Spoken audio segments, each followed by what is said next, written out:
আমার আল্লাহ বলে এই জমিনটা আমি পুরায়া তামা বানা দিব। এই জমিনের মধ্যে যত পানি আছে পানিগুলো আমি আল্লাহ পুরায়া ছাই বানা দিব। যেদিন কিচ্ছু বলতে কিচ্ছু থাকবে না,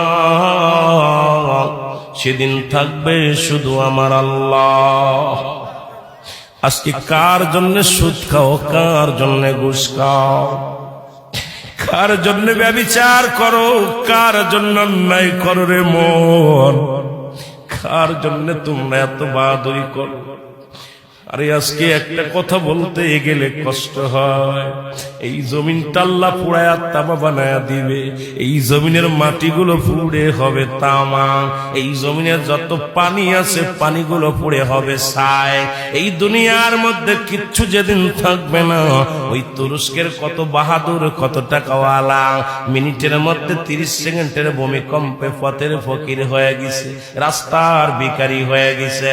আজকে তুমি দুনিয়ার মধ্যে কতই না মস্তানি করলা, এই দুনিয়ার কিচ্ছু নিয়ে যেতে পারবা না। এই মুসলমান, 1 নাম্বার মানুষের মৃত্যু হলে 1 নাম্বার বিপদ হলো মানুষের মরণ, 2 নাম্বার বিপদ হলো কবর, 3 নাম্বার বিপদ হলো কিয়ামতের ময়দান। একবার কেন চিন্তা করো না রে মন, একবার 1 নাম্বার মরণ, 1 নাম্বার বিপদ হলো মানুষের মরণ। এই মরণের পেয়ালা পান করতে হবে, এর মধ্যে কোন সন্দেহ নাই। জোরে জোরে চিল্লায়া বলা যাবে না ঠিক কিনা?